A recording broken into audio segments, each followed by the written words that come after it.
साथियों नमस्कार, बहुत स्वागत है हमारे इस चैनल में। दोस्तों, इस वीडियो के अंदर अभी हम लोगों के लूसेंट सामान्य ज्ञान इससे रिलेटेड टॉप 40 क्वेश्चन देखने वाले हैं, जो कि आपके आने वाले एग्जाम से railway, NTPC, group D, SSC और दिल्ली पुलिस के लिए काफ़ी इम्पोर्टेंट है। तो आप इस वीडियो को बहुत ध्यान से लास्ट तक देखिए।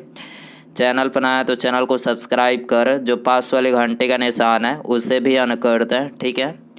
तो चलिए शुरू करते हैं। देखिए यहाँ पर हमारा पहला क्वेश्चन है, जूल प्रति सेकंड निम्नलिखित में से किसकी इकाई है। तो देखिए जूल प्रति सेकंड जो है ये ऊर्जा की इकाई है, ठीक है। सी करेक्ट हो जाएगा। क्वेश्चन नंबर 2 है, पृथ्वी की भूपटल पर सबसे अधिक कौन सी धातु पाई जाती है। तो देखिए पृथ्वी के भूपटल पर सबसे अधिक जो धातु पाई जाती है तो ये एल्युमिनियम धातु पाई जाती है, ठीक है। इसके अलावा पृथ्वी पर सर्वाधिक मात्रा में कौन सा तत्व पाया जाता है। तो देखिए तत्व जो है ये सबसे अधिक ऑक्सीजन कितना पाया जाता है, तो 46.80% जो है पाया जाता है, ठीक है। क्वेश्चन नंबर 3 है, पृथ्वी निम्नलिखित में से किस तिथि को सूर्य से सर्वाधिक दूरी पर होती है। तो देखिए जो पृथ्वी होती है तो ये 4 जुलाई को सूर्य से सर्वाधिक दूरी पर होती है, ठीक है। इसके अलावा 3 जनवरी को पृथ्वी जो है ये सूर्य से न्यूनतम दूरी पर होती है, ठीक है। तो यहाँ पर ये करेक्ट हो जाएगा। क्वेश्चन नंबर 4 है,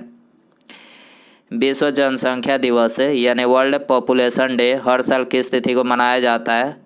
तो देखिए वर्ल्ड पॉपुलेशन डे जो है ये हर साल ये मनाया जाता है 11 जुलाई को, ठीक है। बी करेक्ट हो जाएगा। इसके अलावा 26 जुलाई को क्या मनाया जाता है। तो देखिए 26 जुलाई को ये कारगिल स्मृति दिवस मनाया जाता है, ठीक है। इसके अलावा 15 जून को ये मनाया जाता है विश्व रक्तदान दिवस, ठीक है। क्वेश्चन नंबर 5 है, कांग्रेस का प्रथम अधिवेशन 1885 में बम्बई में बिमलेश चंद्र बनर्जी की अध्यक्षता में संपन्न हुआ था। उस समय भारत का वायसराय कौन था। तो देखिए उस समय जो भारत के वायसराय थे वो थे लॉर्ड डफरिन थे, ठीक है। तो यहाँ पर ए करेक्ट हो जाएगा। क्वेश्चन नंबर 6 है, मुस्लिम लीग की स्थापना 1906 में हुई थी। उस समय उसके उद्देश्यों में कौन सी बात मतलब सम्मिलित नहीं थी। तो देखिए यहाँ पर जो तीनों बात थी ये उसमें सम्मिलित नहीं थे, ठीक है। तो यहाँ पर डी करेक्ट हो जाएगा, उपरयुक्त में सब है, ठीक है। क्वेश्चन नंबर 7 है, भारत के संविधान के किस अनुच्छेद में अल्पसंख्यकों के हितों के संरक्षण की बात की गई है। तो देखिए भारतीय संविधान के अनुच्छेद 29 में जो है ये अल्पसंख्यकों के हितों के संरक्षण की बात कही गई है, ठीक है। इसके अलावा भारतीय संविधान के अनुच्छेद 19 में ये 6 तरह के स्वतंत्रता का प्रावधान किया गया है और भारतीय संविधान के अनुच्छेद 14 में ये विधि के समक्ष समता का जो है प्रावधान किया गया है। विधि के समक्ष समता का प्रावधान अनुच्छेद 14 में किया गया है, ठीक है। क्वेश्चन नंबर 8 है, निम्नलिखित में से किस सागर की सीमाएं 3 महाद्वीपों को स्पर्श करती है। तो देखिए इसे करेक्ट आंसर ऑप्शन सी हो जाएगा। भूमध्य सागर की जो सीमाएं हैं ये 3 महाद्वीपों को जो है स्पर्श करती है, ठीक है। क्वेश्चन नंबर 9 है, निम्नलिखित में से कौन सा ग्रह पूर्व दिशा से पश्चिम दिशा में घूर्णन करता है। तो देखिए इसे करेक्ट आंसर ऑप्शन ए हो जाएगा। यूरेनस जो ग्रह है ये पूर्व दिशा से पश्चिम दिशा में घूर्णन करता है, ठीक है। क्वेश्चन नंबर 10 है, भारत के निम्नलिखित राज्यों में से किस एक का जनसंख्या घनत्व सबसे कम है। तो देखिए जनसंख्या घनत्व जो है सबसे कम अरुणाचल प्रदेश का है, ठीक है। 17 व्यक्ति प्रति वर्ग किलोमीटर है, ठीक है। इसके अलावा सर्वाधिक जनसंख्या बिहार राज्य का है, ये 1106 व्यक्ति प्रति वर्ग किलोमीटर है, ठीक है। 17 व्यक्ति प्रति वर्ग किलोमीटर अरुणाचल प्रदेश का है और बिहार का जो है 1106 व्यक्ति प्रति वर्ग किलोमीटर है, ठीक है। क्वेश्चन नंबर 11 है, गुरु शिखर पर्वत चोटी निम्नलिखित में से कौन से राज्य में अवस्थित है। तो देखिए गुरु शिखर जो पर्वत चोटी है तो ये राजस्थान राज्य में अवस्थित है, ठीक है। ये करेक्ट हो जाएगा। क्वेश्चन नंबर 12 है, सूर्य और पृथ्वी के बीच औसत दूरी लगभग कितनी है। तो देखिए सूर्य और पृथ्वी के बीच जो औसत दूरी है तो ये लगभग 150 × 10⁻⁶ किलोमीटर है, ठीक है। तो यहाँ पर डी करेक्ट हो जाएगा। क्वेश्चन नंबर 13 है, सूची फर्स्ट को सूची सेकंड के साथ सुमेलित करें। तो देखिए यहाँ पर मतलब एक तरफ नगर दिया गया है और दूसरे तरफ समवर्ती नदी दिया गया है, तो आपको इसमें सुमेलित करना है। ठीक है, तो देखिए बैतूल जो है इसकी समवर्ती नदी कौन सी है? तो बैतूल ये ताप्ती नदी हो जाएगा। ठीक है, जगदलपुर ये इसकी समवर्ती नदी कौन सी है? तो जगदलपुर इंद्रावती हो जाएगा। ठीक है, जबलपुर ये हो जाएगा नर्मदा और उज्जैन जो है ये हो जाएगा क्षिप्रा। ठीक है, क्वेश्चन नंबर 14 है, न्यायपालिका से कार्यपालिका के पृथक्करण की बात संविधान के किस अनुच्छेद में की गई है? तो देखिए न्यायपालिका से कार्यपालिका के पृथक्करण की जो बात की गई है तो ये भारतीय संविधान के अनुच्छेद 50 में की गई है। ठीक है, ये करेक्ट हो जाएगा। क्वेश्चन नंबर 15 है, ओजोन परत के विनाश का कारण निम्नलिखित में से कौन सा रसायन है? तो देखिए ओजोन परत के विनाश का जो कारण है तो ये है क्लोरोफ्लोरोकार्बन, जिसे CFC गैस जो है बोला जाता है। ठीक है, क्वेश्चन नंबर 16 है, 1868 में किसने जीव द्रव्य को जीवन का भौतिक आधार बताया? उनका नाम क्या था? तो देखिए उनका नाम था हेक्सल है। ठीक है, तो यहाँ पर डी करेक्ट हो जाएगा। क्वेश्चन नंबर 17 है, द्रव्यों के उछाल संबंधी नियम का प्रतिपादन किसने किया था? तो देखिए द्रव्यों के उछाल संबंधी नियम का जो प्रतिपादन किए थे उनका नाम था आर्किमिडीज। ठीक है, बी करेक्ट हो जाएगा। क्वेश्चन नंबर 18 है, राष्ट्रीय सांख्यिकी दिवस निम्नलिखित में से किस तिथि को मनाया जाता है? तो देखिए राष्ट्रीय सांख्यिकी दिवस जो मनाया जाता है तो ये PC महालनोबिस के जन्म दिवस पर ये हर साल 29 जून को जो है मनाया जाता है। ठीक है, क्वेश्चन नंबर 19 है, कुत्ता को किस देश का राष्ट्रीय पशु माना गया है? तो देखिए कुत्ते को ये बर्मा का राष्ट्रीय पशु माना गया है। ठीक है, ये करेक्ट हो जाएगा। क्वेश्चन नंबर 20 है, निम्नलिखित में से किसे भारतीय अशांति के जनक के रूप में जाना जाता है? तो देखिए इसका करेक्ट आंसर ऑप्शन सी हो जाएगा। लोकमान्य तिलक को जो है ये भारतीय अशांति के जनक के रूप में जाना जाता है। ठीक है, क्वेश्चन नंबर 21 है, संसार का सबसे बड़ा डेल्टा किस नदी का है? तो देखिए संसार का सबसे बड़ा जो डेल्टा है तो ये गंगा नदी का है। ठीक है, सी करेक्ट हो जाएगा। क्वेश्चन नंबर 22 है, नीचे दी गई वस्तुओं में से कौन सी ऐसी है जिस पर केंद्रीय उत्पाद शुल्क नहीं लगता है?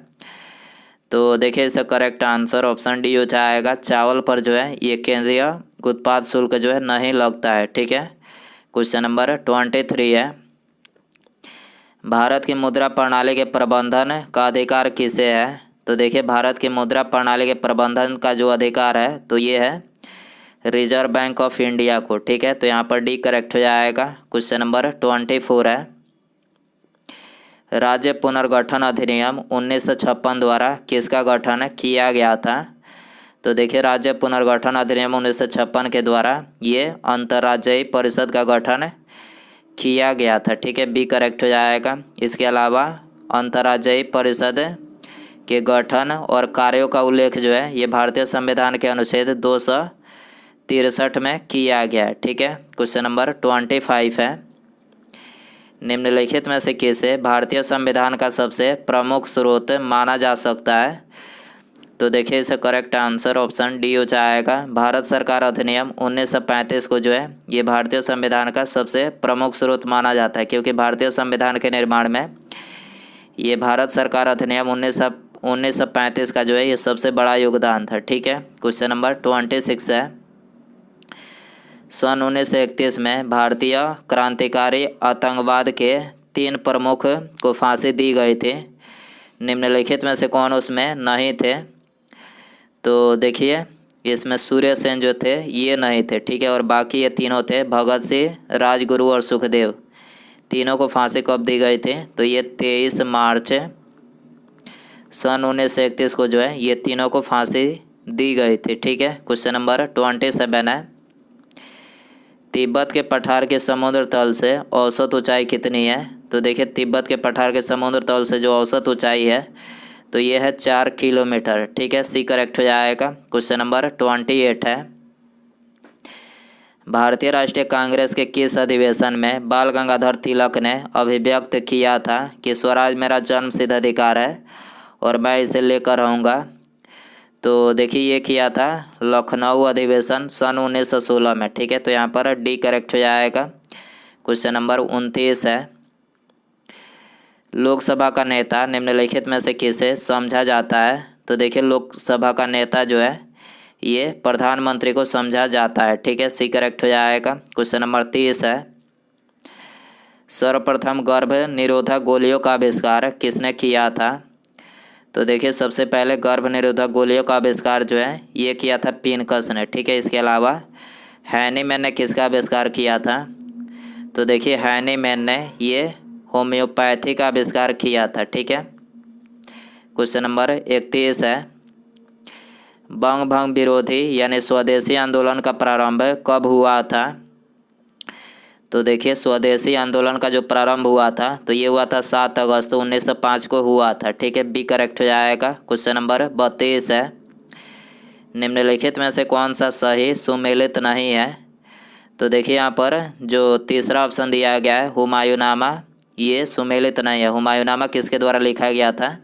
तो ये गुलबदन बेगम के द्वारा लिखा गया था। ठीक है, और बाकी ये तीनों करेक्ट हैं। ठीक है, तुझके बाबरी ये बाबर के द्वारा लिखा गया था। हुमायूंनामा ये तो बता ही चुके हैं कि गुलबदन बेगम के द्वारा लिखा गया था। ठीक है, और अकबरनामा ये अबुल फजल के द्वारा लिखा गया था। ठीक है, क्वेश्चन नंबर 33 है, थियोसॉफिकल सोसाइटी के संस्थापक निम्नलिखित में से कौन थे?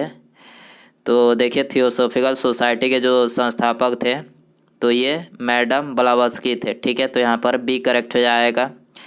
क्वेश्चन नंबर 34 है, एक्टियोमीटर निम्नलिखित में से क्या है?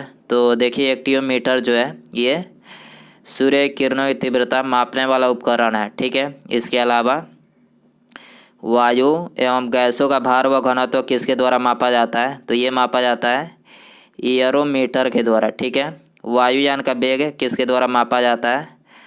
तो ये एक्सीलरोमीटर के द्वारा मापा जाता है। ठीक है, और विद्युत ऊर्जा का संग्रहण करने वाला यंत्र कौन सा है? तो ये है एक्यूमुलेटर। क्या है?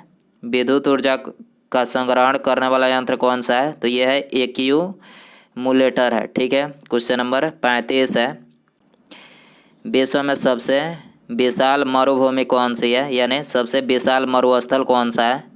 तो सहारा का जो मरुस्थल है ये विश्व में सबसे विशाल मरुस्थल है। ठीक है, क्वेश्चन नंबर 36 है, भारत में आर्थिक उदारीकरण का प्रेरक किसे माना जाता है?